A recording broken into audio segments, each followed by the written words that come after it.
My name is Dr. Nia Holloway, and I am an archivist of American history, specializing in the quiet documents that change the course of families. The evening this story unfolds was the rehearsal dinner for my mother, Diane's, wedding in Charleston, South Carolina.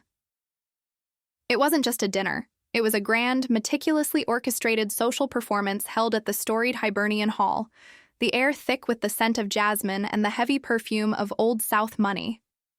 My mother was marrying Arthur Hayes, a retired federal judge and philanthropist whose reputation in the Low Country was as ironclad as the gates on his estate. He was kind, powerful, and utterly convinced he was saving my mother, Diane, from a life of quiet financial desperation, which, in her defense, was exactly what she had presented to him. I was one of the last to arrive, moving through the sea of taffeta and silk, my simple black dress a silent protest against the extravagance. I saw my mother across the room, her hand resting on Arthur's arm, her head back in a practiced laugh. She caught my eye, and the laughter died. She crossed the room to me with the precision of a heat-seeking missile. She pulled me into a corner, her grip on my forearm tight enough to bruise. "Nia, you look lovely. Now listen to me," she hissed, her smile not reaching her eyes. "Arthur and I decided the reading should be done by the maid of honor. Your presence is the gift. Do not speak. Do not offer a toast.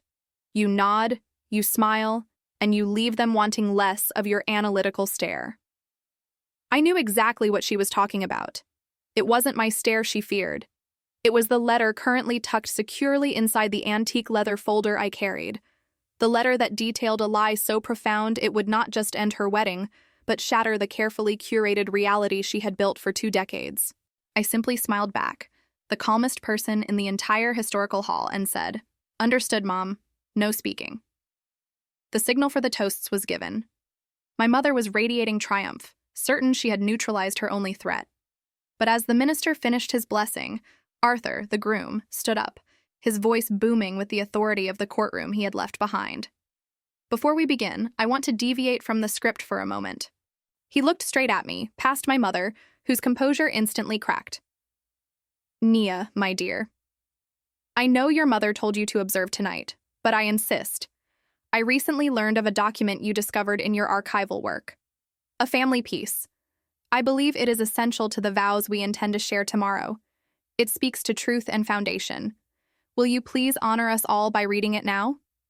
My mother's glass slipped, clattering on the white linen tablecloth, wine blooming crimson like a wound.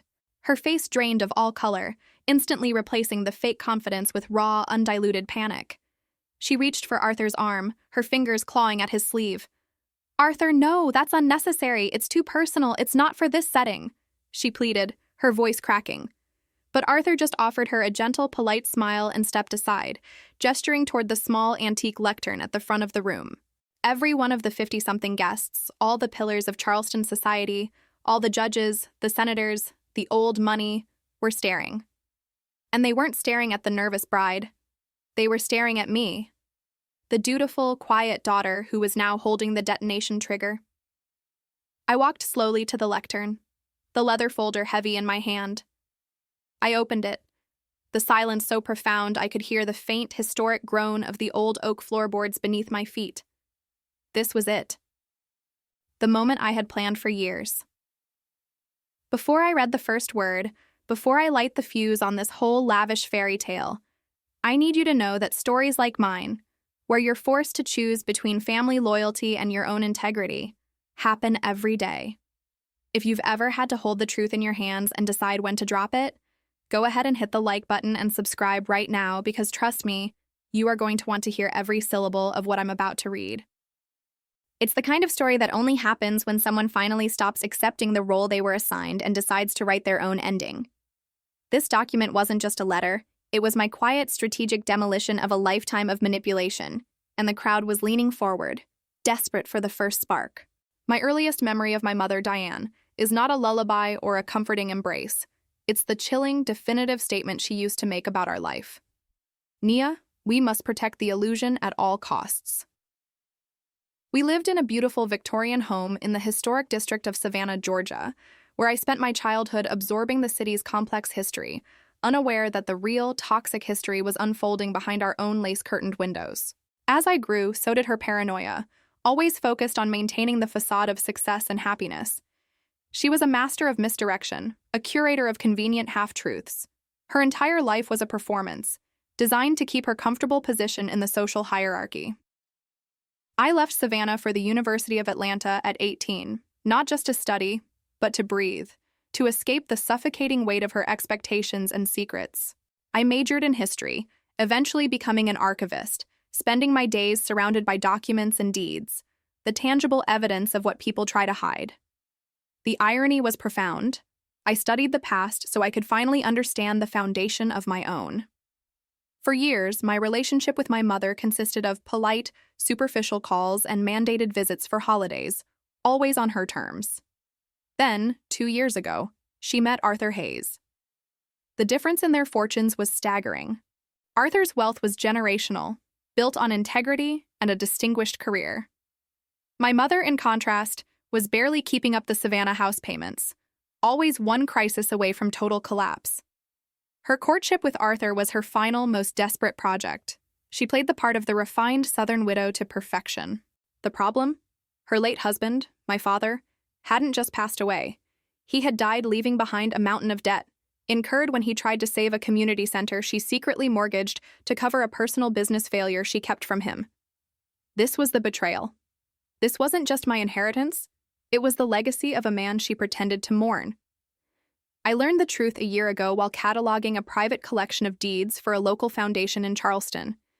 Tucked into an old ledger from the early 2000s, I found the original loan agreement, disguised with a complex corporate shell, with my mother's signature authorizing the second mortgage on the community center's land.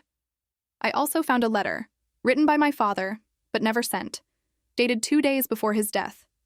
It outlined his shock, his despair, and his intention to expose the entire scandal, which would have ruined her socially and legally. But he died before he could. When Arthur proposed, Mom was euphoric. This wedding was her escape hatch. The only flaw was me, her silent, observant daughter, the one person in the family who knew how to read the fine print. She was terrified I would ruin her final play. She knew I had the letter. Why? Because I made sure she did. I had subtly mentioned my discovery during a tense lunch, watching the color drain from her face, exactly as it had tonight at the rehearsal dinner. I let her live in fear, knowing the letter was the key to her downfall.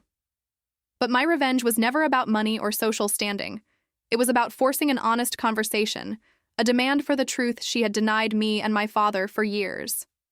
Now, standing at the lectern, the silence of the Hibernian hall pressing in, I unfolded the letter, the paper crackling under my fingers, ready to perform the professional, surgical demolition of my mother's future. The light hit the page, and I began to read my father's beautiful, heartbreaking, and deeply incriminating words. I cleared my throat, the sound ridiculously loud in the vast, silent room. My mother, Diane, was standing frozen halfway to Arthur, her hand covering her mouth, eyes wide and fixed on the paper. I could see the sweat shine on her brow beneath the elegant lighting. It was a beautiful script, built on the foundations of a man who loved deeply, but was betrayed utterly. "This letter," I began, my voice steady, trained over years to maintain composure even while handling the most painful fragments of history, was written by my late father, Thomas Holloway, to his attorney, 2 days before he passed. It outlines his findings regarding the transfer of the funds intended for the Gullah Heritage Community Project. I paused, letting the word Gullah hang in the air, connecting the betrayal directly to a core, historical part of the Charleston community. This wasn't just about family money. It was about cultural theft. He writes, "I have discovered a corporate paper trail, orchestrated by Diane, that diverted the $350,000 intended for the community center's expansion into a failed personal investment. She used the community's land as collateral for a private loan, a move that is not only criminal but unforgivable. I cannot, and will not, stand by and watch this woman marry again under false pretenses. I will be issuing a public statement to the board and filing the necessary charges to protect the legacy of the Gullah community and to end this marriage. Her actions have stolen not just money, but trust and dignity from the people we swore to serve. I have attached all the documentation, including her signed authorization for the fraudulent loan, to be presented in court." The words hit the room like physical blows. A collective gasp rippled through the guests. I watched Arthur's face, the respected judge. I expected fury, or at least shock. Instead, his eyes were thoughtful, sad, and entirely focused on my mother. My mother let out a small, strangled sound and finally crumbled, sinking into the closest chair, her perfect makeup ruined by sudden, uncontrollable tears. The vengeance was complete. Social ruin, financial exposure. The wedding was over before it began. A well-known Charleston socialite, Mrs. Pendleton, stood up from her seat, her voice dripping with venom. "Diane, is this true? After everything Arthur has done for you?" The room erupted in murmurs, the social performance dissolving into chaos. I stood silently, holding the document, the executor of justice. This was the moment I had anticipated for 20 years. My mother had taught me that survival meant silence and lies. I was proving that true power comes from evidence and truth. I read the final, most devastating line of the letter. "I pray to God one day she will choose honesty over convenience, but that day will not be while she remains with me." I placed the letter back on the lectern. I felt the profound, chilling satisfaction of a decade's worth of quiet planning. But before the guests could descend upon my mother, before I could deliver my final, stone-cold statement of moral superiority, Arthur, the groom, stepped forward. He placed a calm, strong hand on my shoulder, giving a slight squeeze that wasn't comforting, but directing. He then reached into the inside pocket of his tuxedo, retrieving not a wallet or a phone, but a very thin, cream-colored envelope. He held it up for the room to see, his face a mask of disappointment, but not surprise. "Nia, thank you for reading your father's letter," Arthur said, his voice instantly silencing the room once more, drawing all the power back to himself. "It is, as I said, essential. It is a testament to the importance of truth in any union." He looked at the distressed figure of my mother, then back at me. "However, I believe there is one more detail to this history that must be brought to light. A final page, if you will, that completes the painful narrative of this family." Arthur didn't hand me the envelope. He opened it himself, revealing a single folded sheet of paper. He didn't raise his voice, yet every ear in the room strained to catch his words. "Nia, your mother is a flawed woman, driven by profound fear. I know about the community center. I have known about the fraud for 7 months." The hall dissolved into confused whispers, and my mother, Diane, lifted her head, her watery eyes fixed on Arthur, looking more shocked by his calmness than by my betrayal. He continued, speaking over the noise. "This letter, which I received anonymously 3 weeks ago, is from a law firm in Atlanta. It details a private threat made against Diane Holloway in the months leading up to her late husband's death." He unfolded the paper and read the crucial line. "The firm confirms that for 3 weeks our client, a former business partner of Mrs. Holloway, used the threat of revealing the fraudulent community center mortgage to extort an additional sum of $150,000. Our client stated they would only cease the threat if Mrs. Holloway agreed to immediately liquidate a family heirloom of equal value and sign over control of her residual assets to him." Arthur folded the letter slowly. He didn't look at my mother's signature on the document I held. He looked at the raw terror in her eyes. "Nia, your father's letter is the truth of her crime.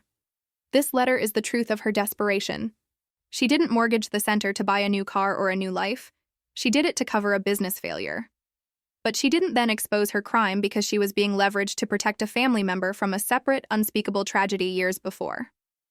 The details of which are still a private matter, but know this.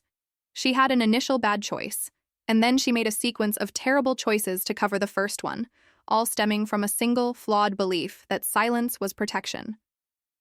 My carefully constructed narrative of vengeance instantly destabilized. The truth wasn't a neat, clean legal document. It was a tangled mess of fear and misplaced love. Arthur then addressed the entire room, his final ruling delivered with undeniable gravity. "The wedding is postponed indefinitely. We will not begin a marriage based on half-truths. However," he turned to my mother, offering his hand, "Diane, I did not insist Nia read the letter to expose you. I did it because your lifelong fear of exposure made you incapable of choosing the truth yourself. I gave you the public stage so you would lose everything except the chance to start over honestly." My financial and legal teams have already resolved the community center debt and acquired the property, returning it to the Gullah board. You lose the fiancé, but you gain your freedom from this secret, and my promise to help you build a life based on radical honesty, if you are willing to take that difficult step. He turned to me, his gaze softening. Nia, you pursued justice with surgical precision. But justice often requires a final act of grace, not just destruction. My mother, still seated, looked up at me, the veil of vanity and lies finally lifted. She didn't offer an excuse, just a single broken word. I'm sorry, baby. The truth, the full, ugly, painful truth, was finally in the open. The great victory was not the public destruction of my mother, but the unexpected shared collapse of her toxic walls, which paved the way for something real. I walked back to her, not to gloat, but to offer my hand and help her stand. The path ahead was long and messy, filled with therapy and painful conversations. But the war of secrets was finally over. The wedding was off, but a family had a fragile new foundation. I looked out at the stunned crowd, then back at the woman who was finally just my mother, terrified and human. It wasn't the happy ending I'd scripted, but a far more challenging, fascinating one. I want to know what you think. Did Arthur's final twist, forcing the full truth to save my mother, rather than just letting her face ruin, make him the real champion of this story? Let me know your thoughts in the comments below.